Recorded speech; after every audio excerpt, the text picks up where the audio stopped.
stand for the Honorable Melvin Mallory, U.S. District Court Judge. You may be seated.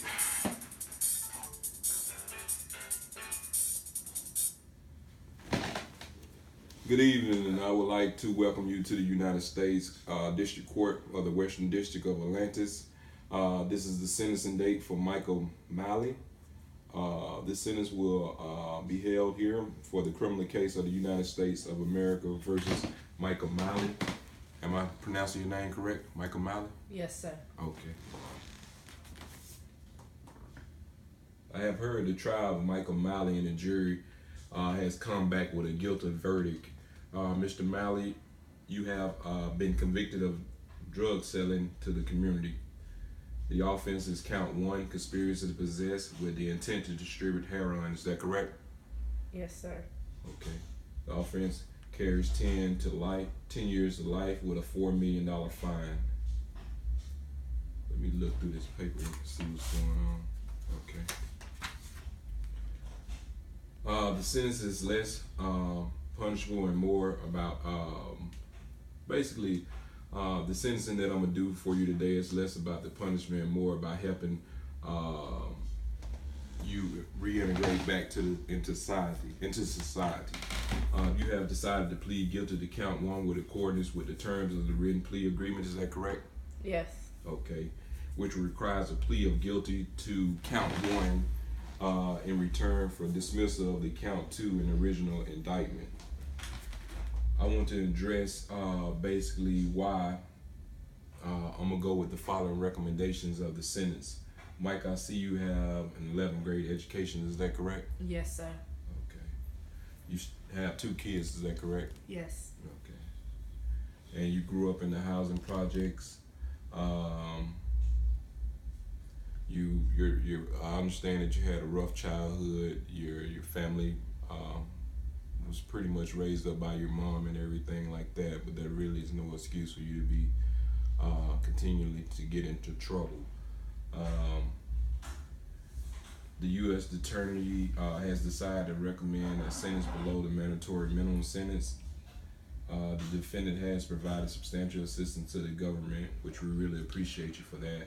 I noticed that the DA received information from an informant that you were the head of an organized drug distribution of heroin with your co-defendant, who also has pled guilty to 1 count as well, which is the count 1. The offense level that you have, based on the offense level, the defendant conspired to distribute 1,090 grams of heroin, and the base offense for that level is 32 points. Also, the offense level increased because of the .38 revolver, which they found inside the bushes when you tried to escape out the window. Is that correct? Yes, sir. Okay. So that's going to give you another 2 points. And these points actually add up. Each time you get in trouble, we give you so many points towards your sentencing. And because we pretty much just follow a guideline on sentencing you guys.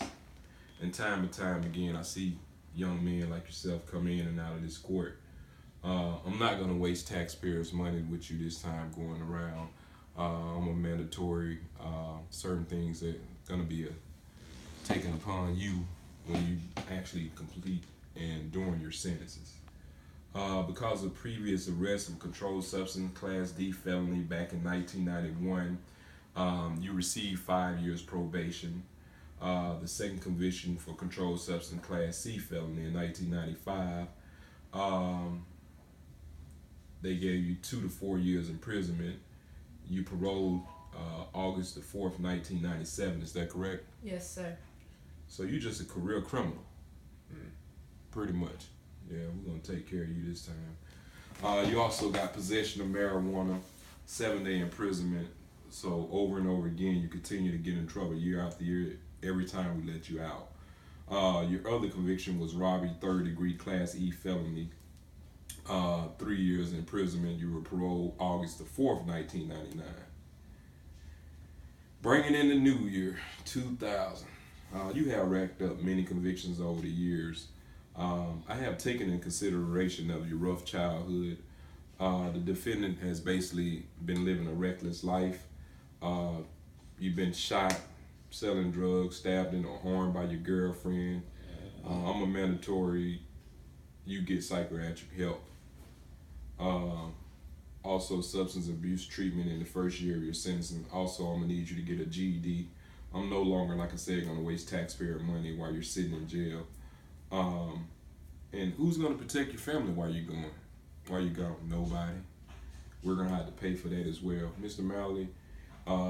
What is the sentence means? Basically, you're gonna lose all your rights, which you're already convicted felon. You already know this. Also, you're not gonna be able to carry any guns. You're not gonna be able to vote, and also we're gonna deny you any federal benefits because of the second conviction, and the third, fourth, fifth conviction. Um, when you get out, you're gonna have to overcome a lot of objections and different things like that. And the challenges are, we're gonna have to actually help you get back on your feet. You're gonna put a burden on us and also the taxpayers and the government as well. So I'm gonna go ahead and wrap this on up. Based on a level 34 in your criminal history, I have taken in consideration of your plea deal.